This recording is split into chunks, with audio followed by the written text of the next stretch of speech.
Assalamualaikum warahmatullahi wabarakatuh. Baik, kami dari kelompok 3 ingin mempresentasikan hasil kerja kami tentang dermatologic drug reaction and self-treatable skin disorder. Sebelumnya saya ingin memperkenalkan anggota kelompok 3 yang beranggotakan saya sendiri Mahdalena, Maulid Fatin Nabila, Masyitah Isnaini, Latifah Sastrianti, Intan Musfira, Melati Amalia, dan Humaira. Next. Baik, saya akan menjelaskan tentang struktur dan fungsi kulit. Jadi sebelum masuk ke dalam topik selanjutnya, terlebih dahulu kita harus mengetahui bagian dasarnya. Jadi sebagian besar organ tubuh terbesar kita salah satunya itu kulit. Kulit ini juga dikenal sebagai sistem integumen atau sebagai tempat dari sejumlah besar dari kondisi patologis. Kulit ini memiliki fungsi yang sangat penting dalam kehidupan. Jadi dapat kawan-kawan lihat di samping sebelah kiri itu merupakan struktur dari kulit. Jadi kulit ini terdiri dari 3 lapisan kulit. Yang pertama ada epidermis, dermis, dan hipodermis. Sebagaimana kita tahu, lapisan epidermis ini merupakan lapisan terluar kulit yang berfungsi sebagai penghalang untuk mencegah terjadinya dehidrasi, untuk melindungi dari cedera eksternal atau mikroorganisme, untuk menjaga suhu tubuh, dan bahkan untuk mengekspresikan emosi melalui pelebaran atau penyempitan pembuluh darah. Kemudian untuk dermis, dermis ini merupakan lapisan kedua setelah lapisan epidermis, di mana lapisan dermis ini atau dermal mengandung komponen struktural kulit seperti sel emas, fibroblast, kolagen, serat elastis, kelenjar keringat, kelenjar sebase, sel melanin, penghasil pigmen, dan pembuluh darah. Setelah jaringan dermis, selanjutnya terdapat jaringan hipodermis atau jaringan sukutan. Nah, pada jaringan sukutan ini terdiri dari rambut dan kuku, ada lempeng kuku. Rambut dan kuku ini terdiri dari sel-sel epitel yang berkeratin yang terikat dari protein dan tumbuh dalam siklus. Kemudian kuku juga terdiri dari sel-sel kreatin yang memiliki komponen anatomi yang berbeda. Sedangkan lempeng kuku ini merupakan bagian utama dari kuku dan sangat melekat pada dasar kuku yang tumbuh di bawahnya. Dan umumnya kuku cenderung tumbuh lebih lambat daripada kuku kaki cenderung tumbuh lebih lambat daripada kuku jari tangan. Selanjutnya. Nah, untuk penilaian pasien. Jadi ada beberapa kategori dalam penilaian pasien. Yang pertama yaitu usia dan status hormonal. Yang kedua ada subjective question, dan yang ketiga ada penilaian lesi. Nah, untuk yang pertama, usia dan status hormonal ini merupakan faktor utama untuk mempertimbangkan dan mengevaluasi. Yaitu salah satunya yaitu usia pasien. Nah, perubahan anatomi dan fisiologis kulit dan pelengkapnya berhubungan erat dengan usia pasien, baik itu wanita ataupun pria dengan status hormonalnya. Jadi pada usia dan status hormonal ini terdapat pertimbangan. Yang pertama ada pertimbangan geriatrik, yang kedua ada pertimbangan pediatrik, yang ketiga ada pertimbangan terkait hormon. Nah, geriatrik ini geriatrik merupakan faktor dari perubahan kulit terkait dengan usia yang lansia, di mana terjadi kekerutan dan kekeringan yang termasuk dalam peningkatan pigmentasi yang tidak merata. Kemudian pediatrik. Nah, pediatrik ini merupakan faktor yang terjadi pada anak-anak, di mana kecepatan dan jumlah penyerapan obat melalui kulit lebih tinggi. Kemudian ada pertimbangan terkait hormon. Yang kedua ada subjective question, di mana mendapatkan riwayat yang akurat dan informasi lain dari pasien sangat penting untuk memastikan perawatan yang optimal dan menghindari komplikasi yang tidak semestinya, yaitu dengan cara wawancara pasien. Kemudian penilaian lesi. Nah, penilaian lesi ini bisa dilakukan dengan melihat tekstur dari permukaan. Misalnya permukaan ini bisa merembes atau tampak menular. Kemudian lesi harus dipalpasi atau enggak. Palpasi ini membantu profesional kesehatan untuk menentukan apakah lesi ini halus atau kasar, apakah lesi nanti keras atau lunak, bersisik atau mengeras. Selanjutnya. Nah, ini merupakan jenis-jenis lesi dapat kawan-kawan lihat. Yang pertama ada border. Nah, di border ini merupakan lesi yang terbatas tegas dan lesi sulit ditemukan di mana kulit normal mulai berakhir. Dapat kawan-kawan lihat di gambar A, sedangkan gambar B merupakan lesi yang berbatas tegas, memiliki batas yang lebih jelas antara kulit yang sehat dengan yang lesi.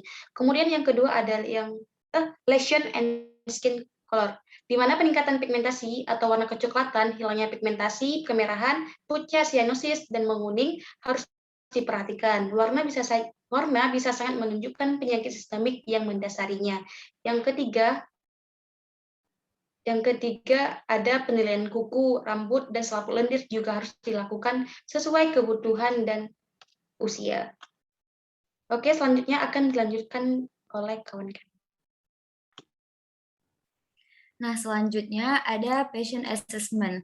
Nah, di sini sangat penting untuk dilakukan penilaian terhadap pasien, dikarenakan sebelum rekomendasi perawatan atau rujukan dapat dibuat oleh apoteker atau petugas kesehatan lainnya, nah, petugas kesehatan harus membuat penilaian dulu terhadap pasien dengan alasan terhadap masalah pasien. Beberapa faktor berperan dalam keputusan ini, termasuk usia pasien, status hormonalnya, keluhan dan riwayat pasien yang mana dapat kita dapatkan dari wawancara terhadap pasien atau memberikan pertanyaan-pertanyaan subjektif. Kemudian ada lesion assessment yang mana akan dibahas lebih lanjut oleh teman saya. Nah, kemudian usia dan status hormonal ini merupakan faktor utama yang perlu dipertimbangkan dalam evaluasi, karena perubahan anatomi dan fisiologi kulit itu berhubungan erat dengan usia pasien dan juga khususnya untuk wanita yang sangat bergantung pada status hormonal. Nah, untuk pertimbangan geriatri ini, semakin bertambahnya usia, maka terjadi beberapa perubahan pada kulit. Yang pertama itu adanya peningkatan pigmentasi yang tidak merata pada kulit dan juga adanya penipisan lapisan pelindung kulit. Nah, seperti yang kita lihat biasanya pada lansia itu ada kerutan, kekeringan, dan juga lansia itu biasa rentan terhadap cedera eksternal. Nah, ini dikarenakan adanya peningkatan pigmen yang tidak merata dan juga penipisan lapisan pelindung kulit.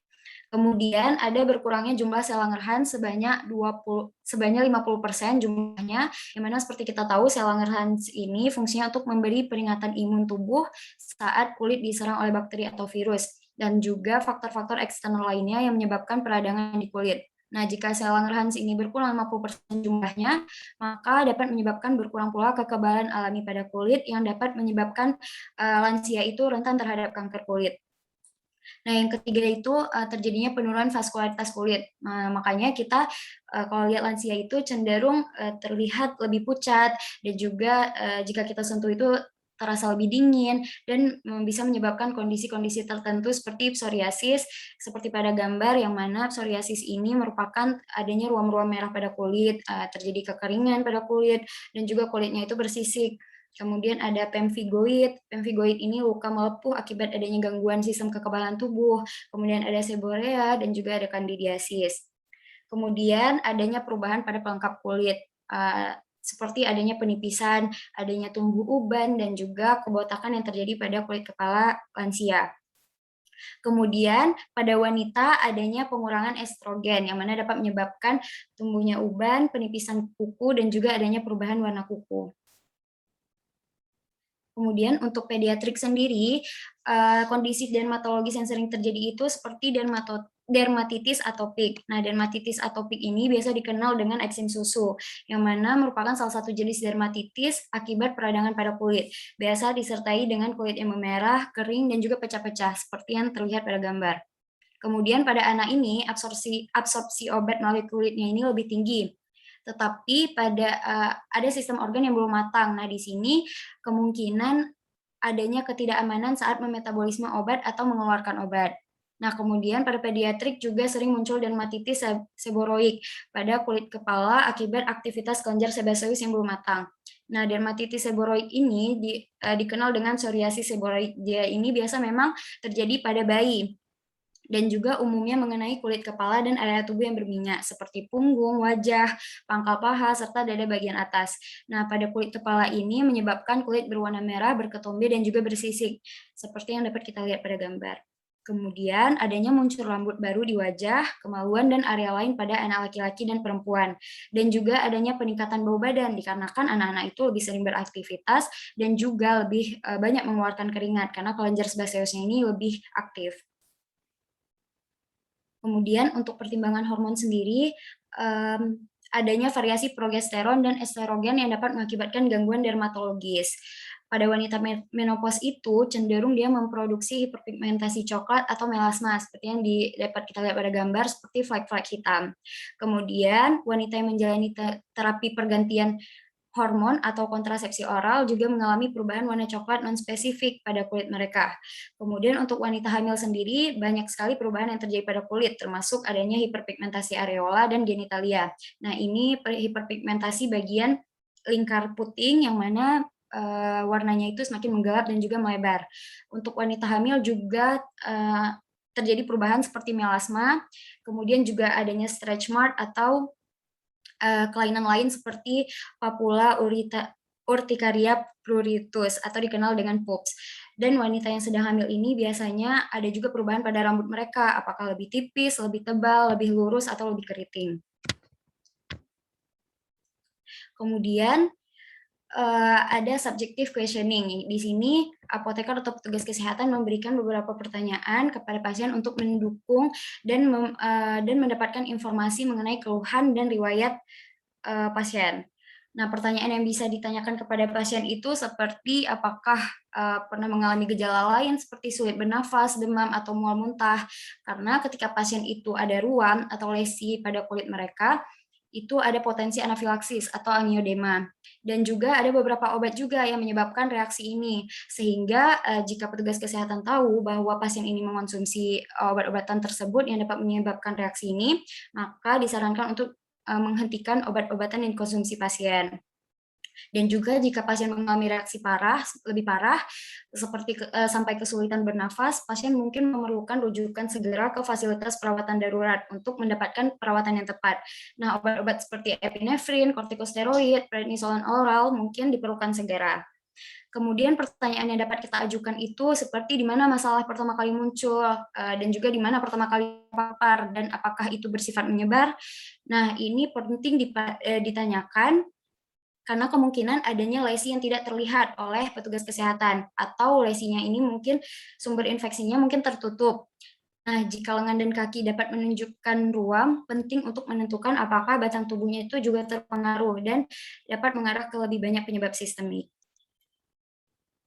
Kemudian pertanyaan yang dapat diajukan lainnya yaitu seperti jika tidak terlihat seperti apa lesinya dan apa yang pasien itu rasakan.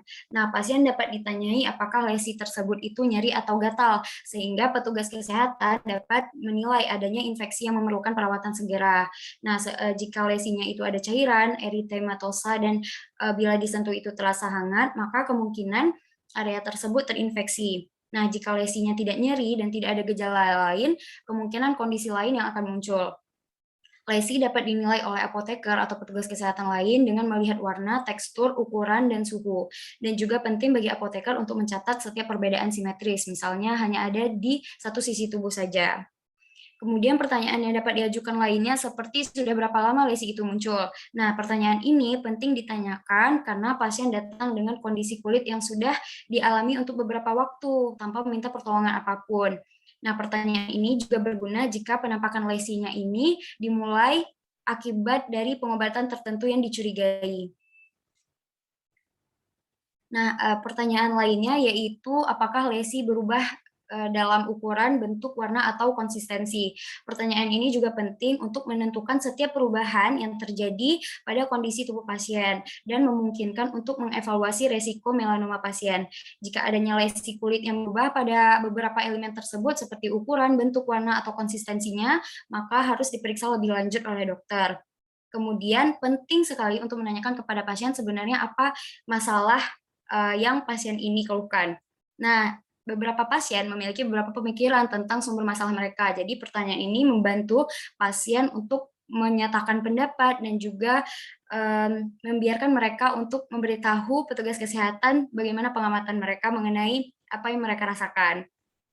Kemudian apoteker dan petugas kesehatan mendapatkan riwayat medis dari pasien. Setelah menanyai pasien, apoteker atau profesional kesehatan lainnya mungkin dapat mengesampingkan atau menghentikan obat yang baru saja dimulai pasien atau penyakit baru pasien yang menjadi penyebab atas reaksi yang dialami pasien.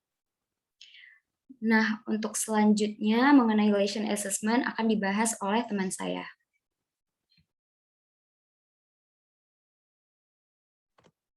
Baik, terima kasih. Saya Masyita Isnaini, saya akan melanjutkan penjelasan. Berikut penjelasan tentang lesion assessment, yaitu penilaian tentang lesi. Next.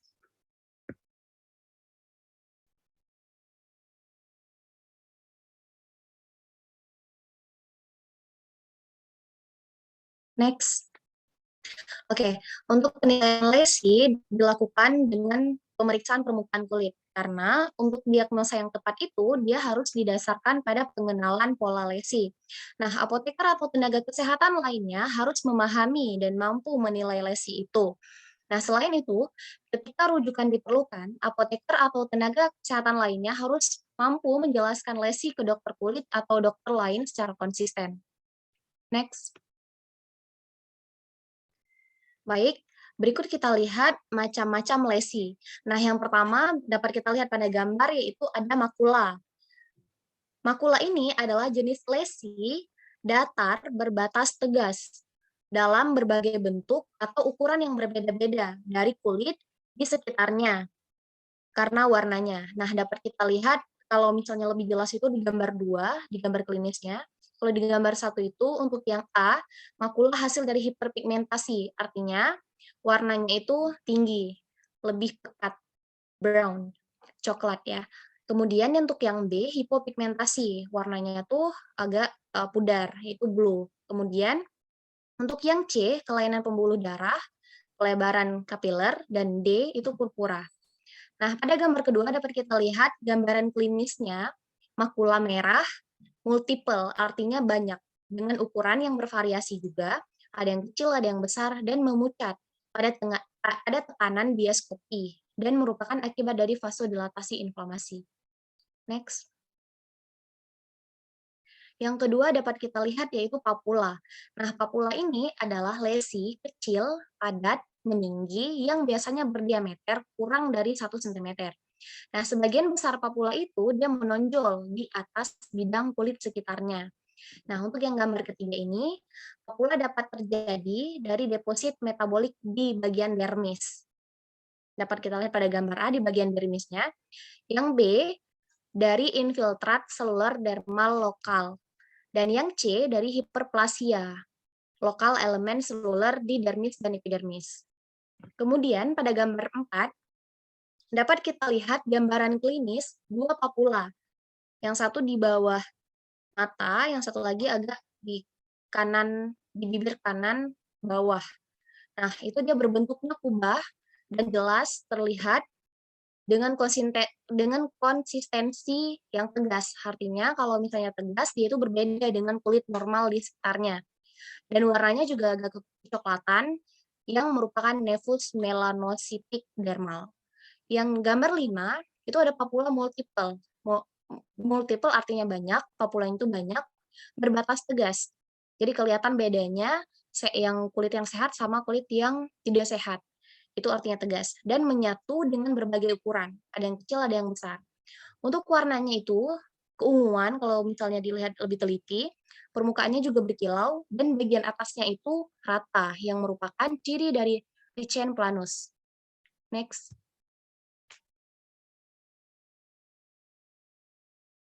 Next.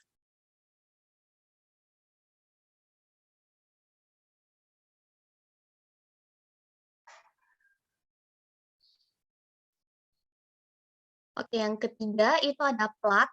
Nah, plak ini adalah peninggian yang menempati luas permukaan yang relatif besar dibandingkan dengan tingginya di atas permukaan kulit. Jadi permukaan kulit yang biasa, dia itu lebih rendah. Jadi kalau misalnya si plak itu dia lebih tinggi daripada si permukaan kulit yang biasa yang sehat. Nah, nomor 6 itu ilustrasinya bisa kita lihat bentuk plaknya, yang gambar 7 itu gambaran klinisnya. Plak yang berbatas tegas, kemerahan, dan bersisik.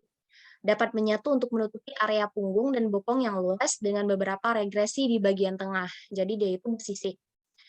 Yang gambar 8 itu adalah linefikasi. Linefikasi itu adalah penebalan kulit yang dapat terjadi akibat gesekan berulang. Nah, ini sering berkembang pada pasien dengan atopi. dan juga terjadi pada dermatitis eksim atau kondisi lain yang berhubungan dengan pruritus. Nah, lesi likenifikasi ini dia tidak didefinisikan dengan baik seperti kebanyakan plak dan sering menunjukkan tanda-tanda garukan seperti pada ekskoriasi dan krusta. Next.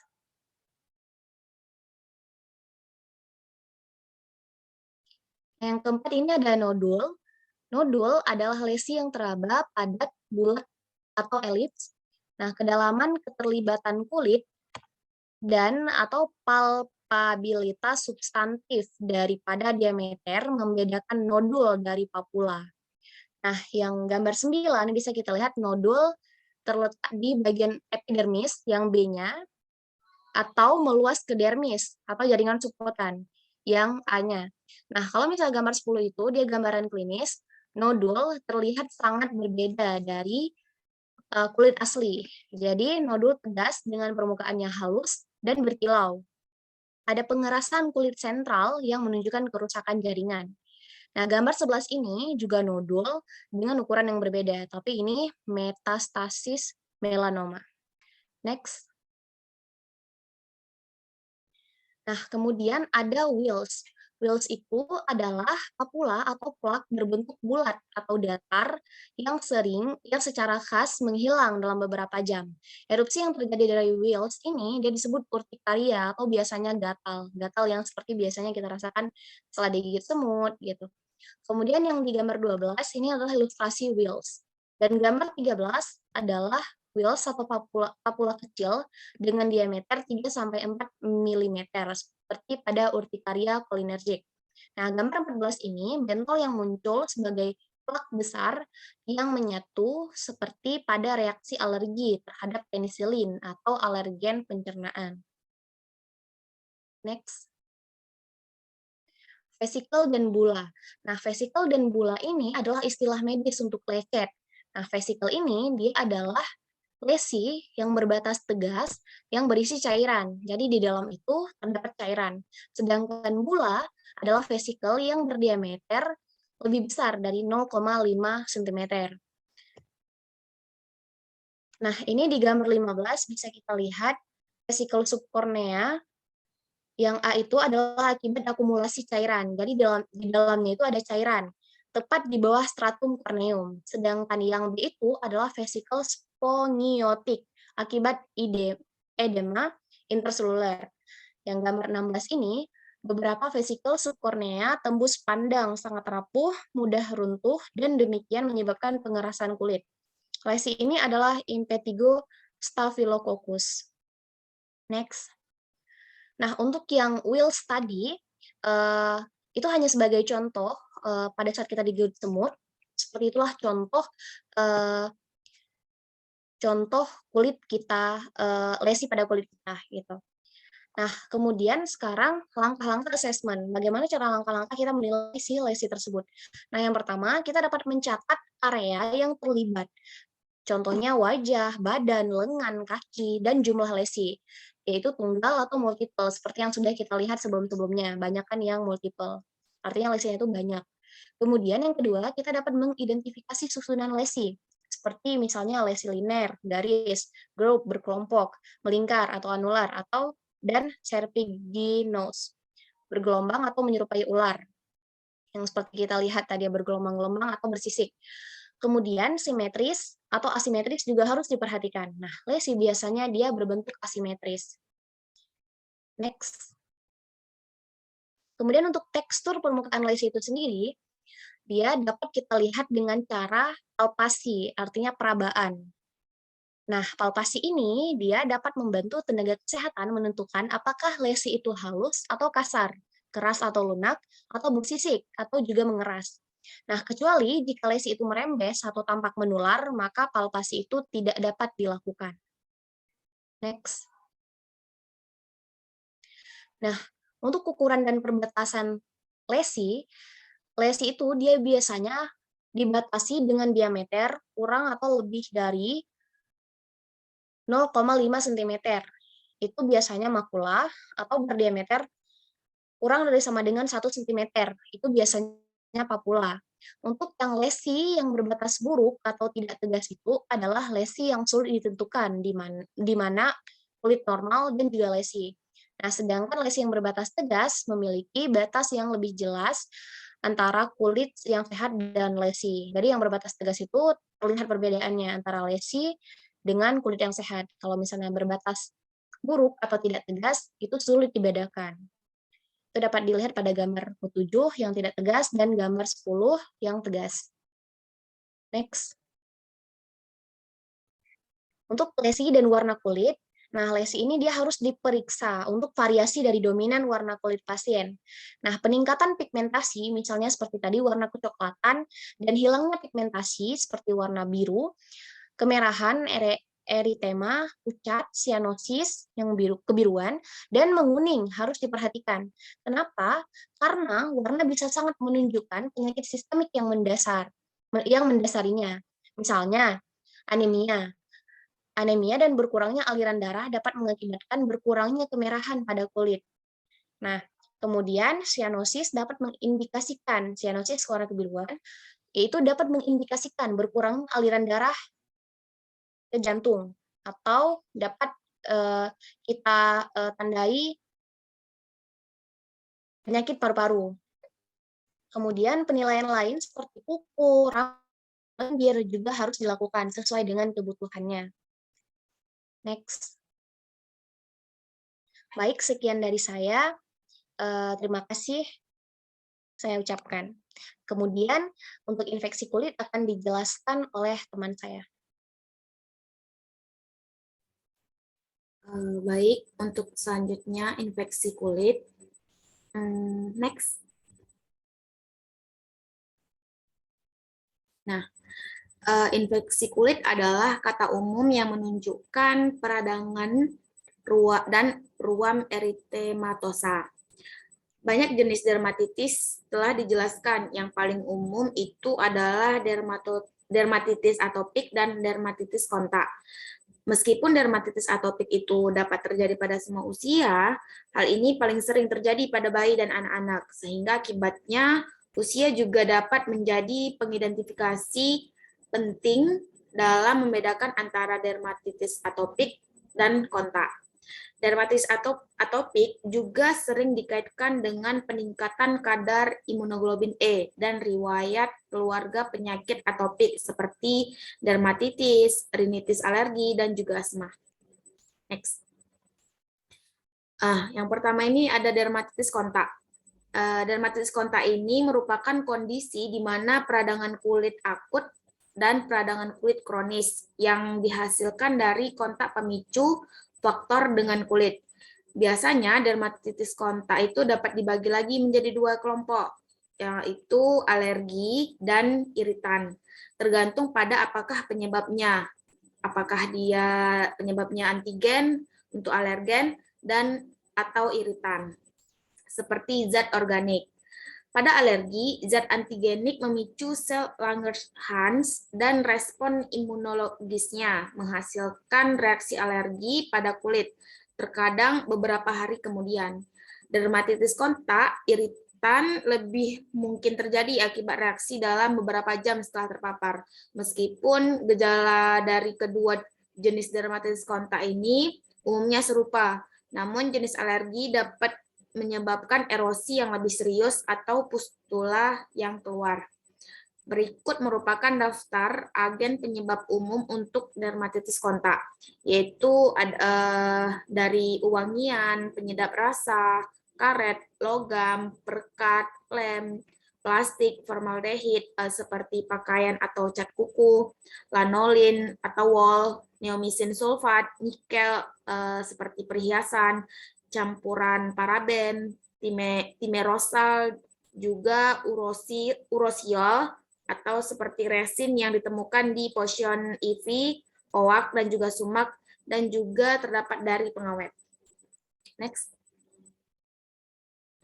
Nah, ini merupakan gambar kondisi yang pertama itu gambar kondisi peradangan kulit yang akut, di mana untuk gambar yang pertama ini merupakan penyebabnya itu dari potion EV. Nah, gambar yang kedua ini kondisi peradangan kulit yang kronis. Untuk gambar yang A ini, yang pertama, yang terlihat lengan itu merupakan pasien yang memiliki dermatitis alergi yang kronis, yang melibatkan aspek dorsal tangan dan lengan bawah distal, tetapi dengan sedikit keterlibatan telapak tangannya juga. Dalam kasus ini, dermatitis kontak sekunder untuk penggunaan tiuram hadir dalam sarung tangan karet, diresepkan untuk pengobatan dermatitis tangan yang iritan. Nah, untuk gambar yang kedua, yang hanya telapak, itu merupakan pasien yang penjual bunga yang menderita dermatitis kontak alergi akibat paparan tuliposid A, alergen pada bunga lili Peru. Next.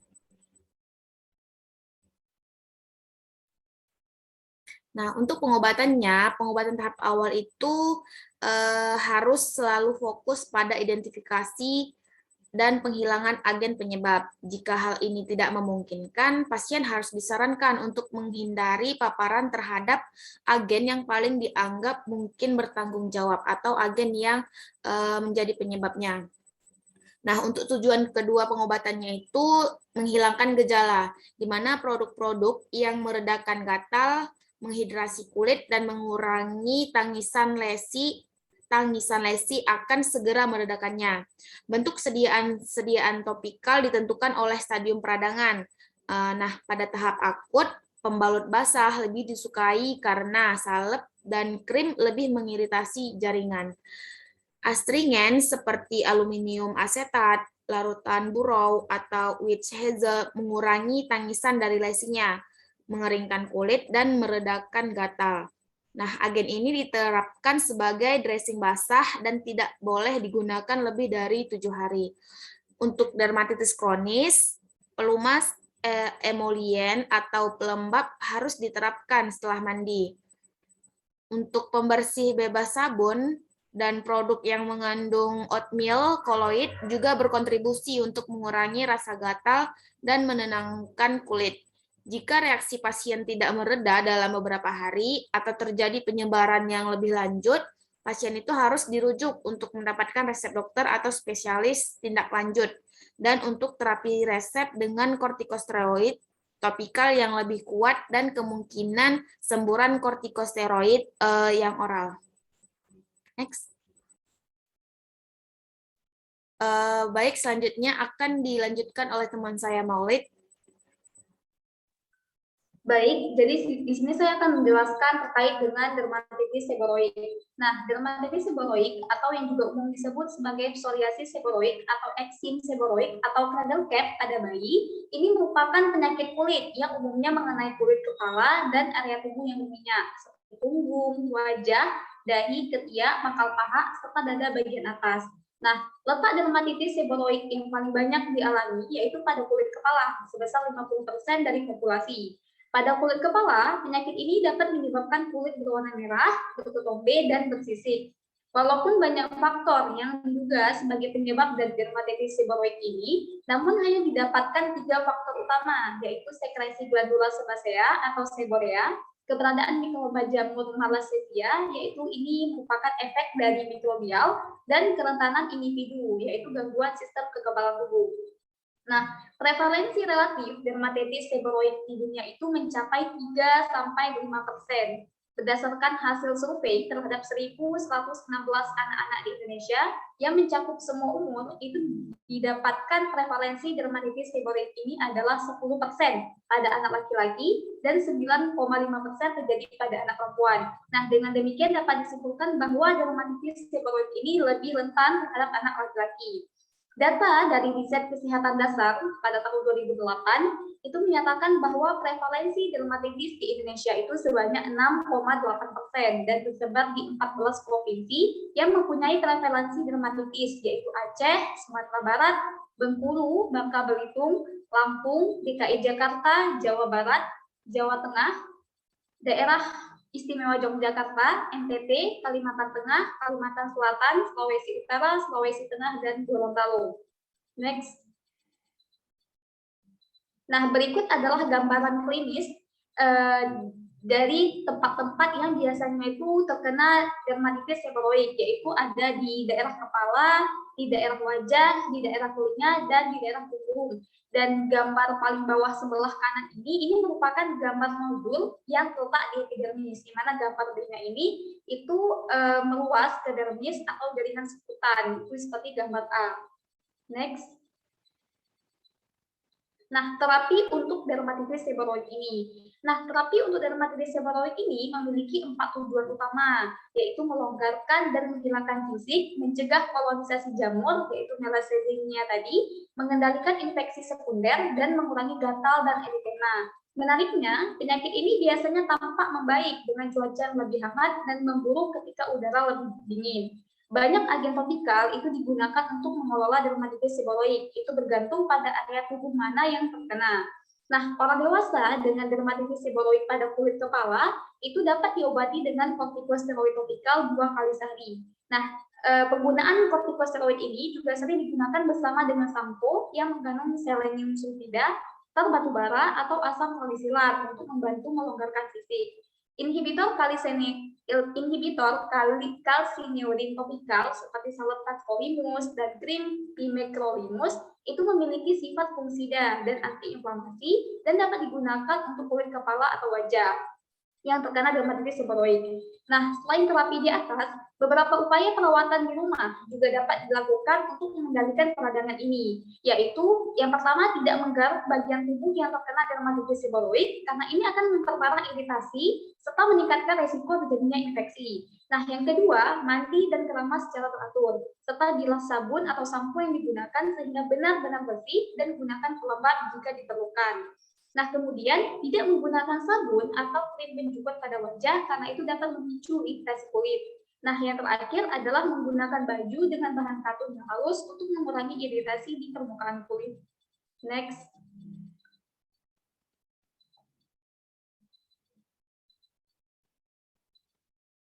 Nah, selanjutnya adalah dermatitis popok. Dermatitis popok atau ruam popok adalah dermatitis inflamasi akut yang timbul di daerah kulit yang tertutup popok.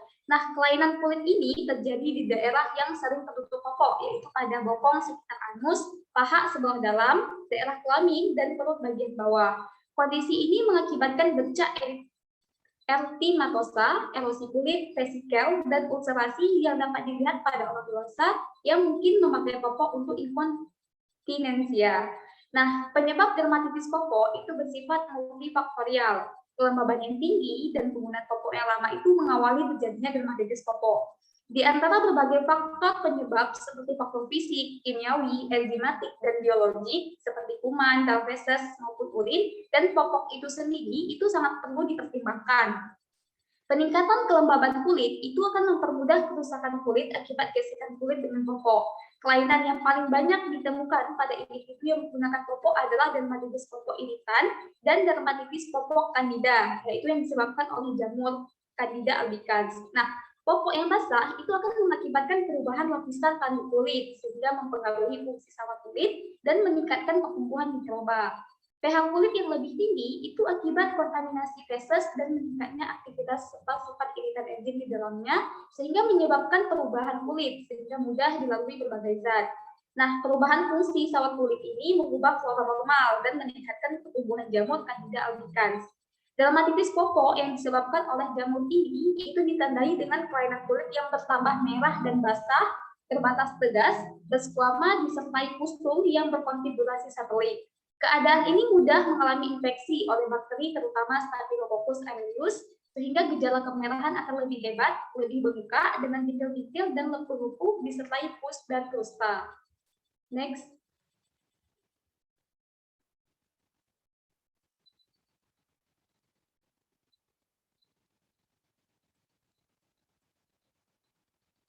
Nah, berikut adalah gambaran klinis dari dermatitis popok terutama pada anak-anak.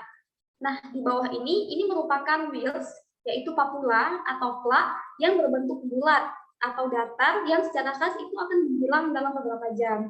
Nah, erupsi yang terjadi dari wheals ini akan disebut urtikaria dan biasanya akan menyebabkan gatal. Next.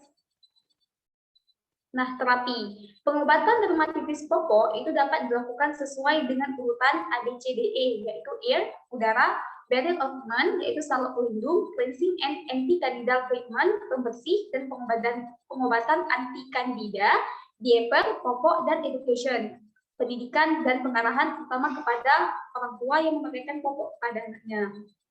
Nah, upaya yang paling penting agar tidak terjadi dermatitis pokok adalah dengan menjaga kebersihan kulit dan sawah kulit, mengurangi kelembaban dan iritasi pada kulit dengan cara segera mengganti popok bila basah atau tidak tertampung lagi. Bila mengganti bersihkan daerah popok, mengoleskan salep yang mengandung seng atau vitamin dioksida, serta menghindari penggunaan popok yang ketat, dan jangan menggunakan cairan antiseptik untuk mencuci pada popok lain, serta pilihlah popok yang baik. Next. Baik, sekian dari saya. Selanjutnya akan dilanjutkan oleh teman saya, Intan Muspiron.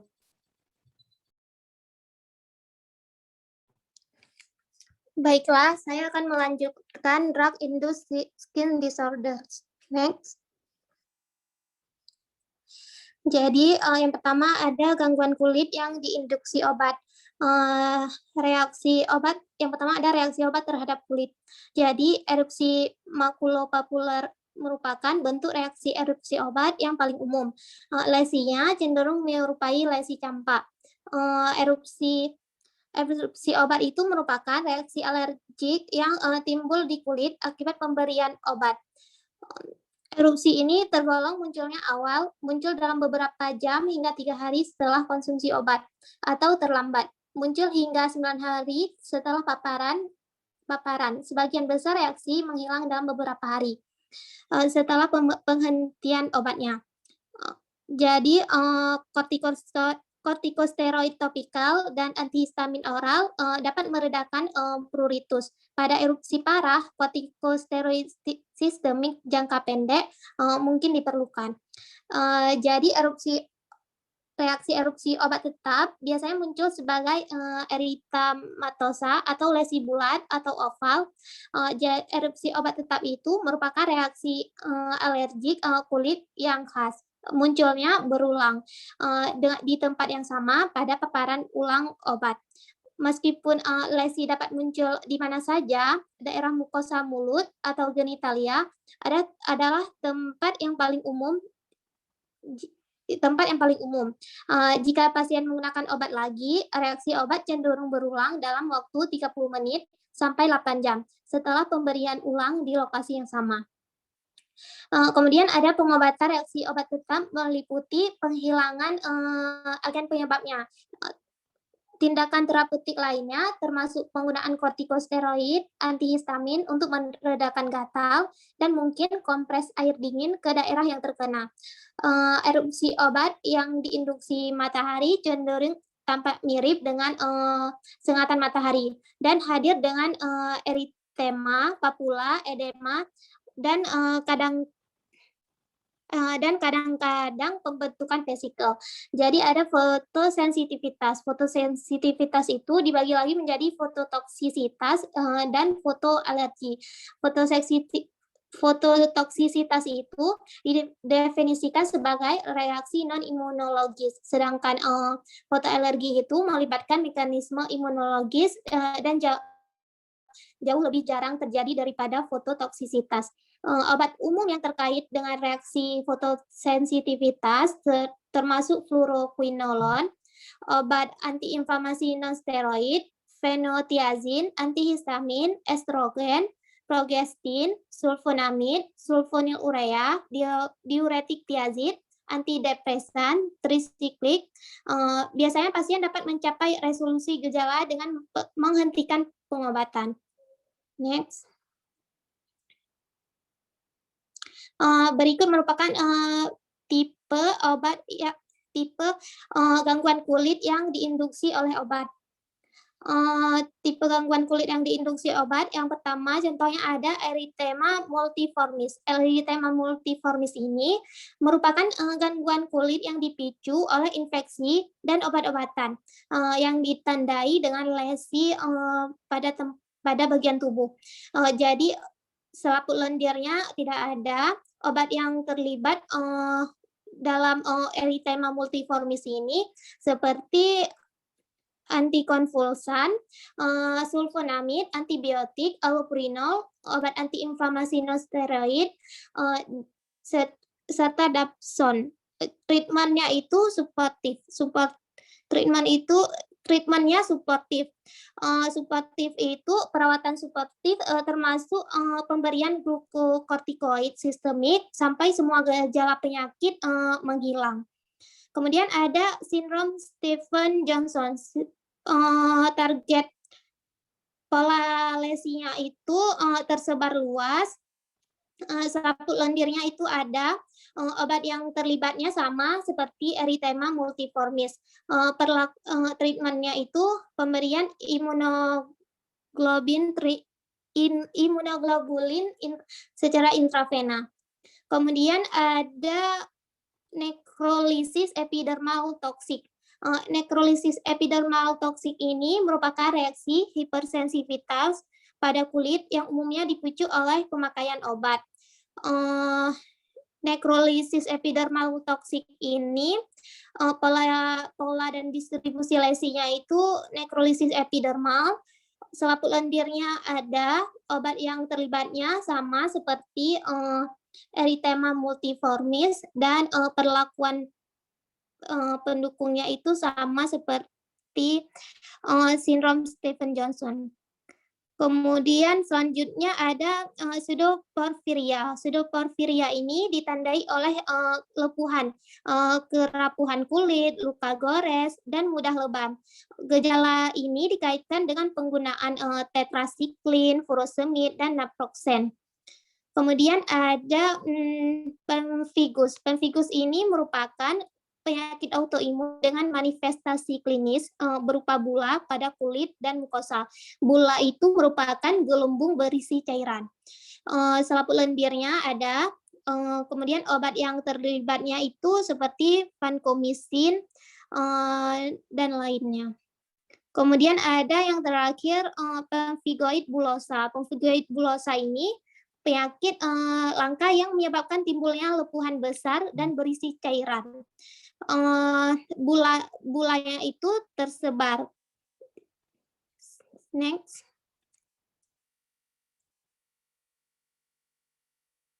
Kemudian yang kedua ada hiperpigmentasi. Hiperpigmentasi ini banyak obat dapat menyebabkan perubahan warna kulit, dapat disebabkan oleh pengobatan atau oleh gangguan dalam produksi atau pembentukan melanin. Tergantung pada obatnya, lokasi hiperpigmentasi ini dapat bervariasi. Misalnya, pasien yang menerima antikonvulsan seperti phenytoin, phenobarbital, carbamazepin melaporkan lesi bercak coklat di daerah yang terpapar sinar matahari. Obat lain umumnya terkait dengan hiperpigmentasi kulit termasuk seperti agen anti malaria, fenotiazin, tetrasiklin, dan amiodaron. Pasien dengan hiperpigmentasi akibat obat dapat menggunakan krim pemutih kulit atau bahan kosmetik yang membantu meratakan warna kulit. Banyak produk seperti itu telah dipasarkan. Hidroquinon atau asam kojic paling sering ditemukan dalam bahan kosmetik untuk membantu memutihkan area kulit yang gelap. Next. Selanjutnya akan dijelaskan oleh teman saya. Terima kasih. Selanjutnya saya akan menjelaskan terkait kanker kulit.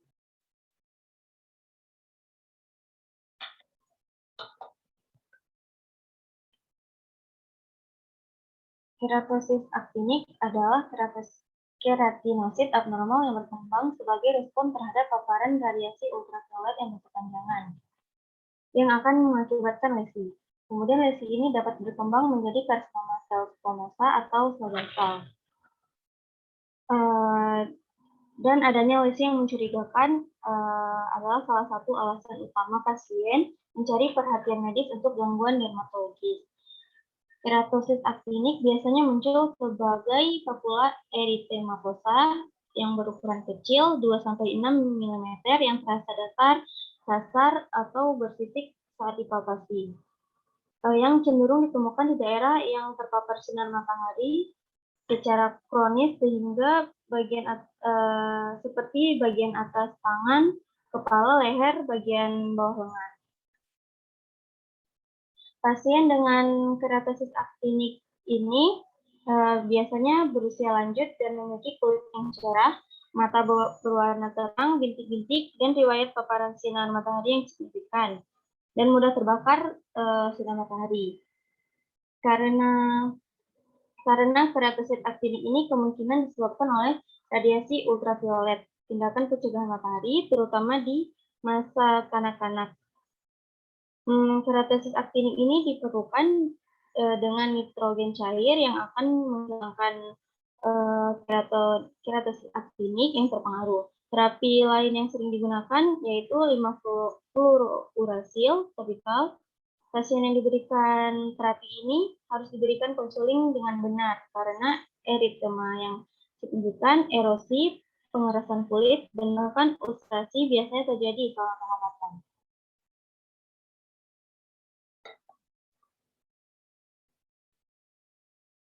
Dermatitis akut yang disebabkan oleh Poisson IVY itu dapat dilihat dari susunan linear dari lesi yang khas pada phytodermatitis yang didapat melalui kontak yang tidak disengaja dengan tanaman. Reaksi vesikulobulos yang parah dan khas untuk urusol, iritasi beracun dan berminyak yang ditemukan di toxicodon sp. Resiko melanoma malignan yang semakin meningkat dan paling sering terjadi di punggung dan ekstremitasnya pada laki-laki dan perempuan yang memiliki kulit putih. Sedangkan pada orang Asia yang kulit hitam, itu cenderung muncul pada sapu lendir telapak kaki dan juga telapak tangan. Faktor risikonya termasuk jenis kulit, paparan sinar matahari, dan respon terhadap matahari, riwayat keluarga, dan perubahan daya lalat. Paparan radiasi lingkungan atau kronis imunosupresi dapat menyebabkan peningkatan insiden dari karsinoma sel squamous. Dengan adanya lesi yang tidak sembuh-sembuh, harus meningkatkan kecurigaan kanker kulit. Selain menilai faktor risiko ini, apoteker dapat memainkan peran kunci dalam memeriksa lesi yang dipertanyakan dan dengan menilai asimetri batas warna, diameter, dan riwayat lesi. Sedangkan ketika tai lalat telah berubah dan mengarah ke lesi. Kemudian ini ada pada gambar A, yaitu pasien memiliki dermatitis alergi kronis yang melibatkan aspek dorsal, tangan, dan lengan bawah kita. Tetapi dengan demikian keterlibatan telapak tangan, dalam kasus ini dermatitis kontak sekunder untuk penggunaan suram itu hadir dalam sarung tangan karet, diresepkan untuk pengobatan dermatitis tangan iritan. Sedangkan yang B ini, itu seorang penjual bunga menderita dermatitis kontak alergi akibat paparan tuliposid, yaitu alergen pada bunga tuli. Kemudian ini ada ya di bagian yang atas ini dermatitis seborrheic pada punggung atas. Kemudian yang bawah ini dermatitis seborrheic yang dengan keterlibatan lipatan nasolabial, pipi, alis, dan juga hidung.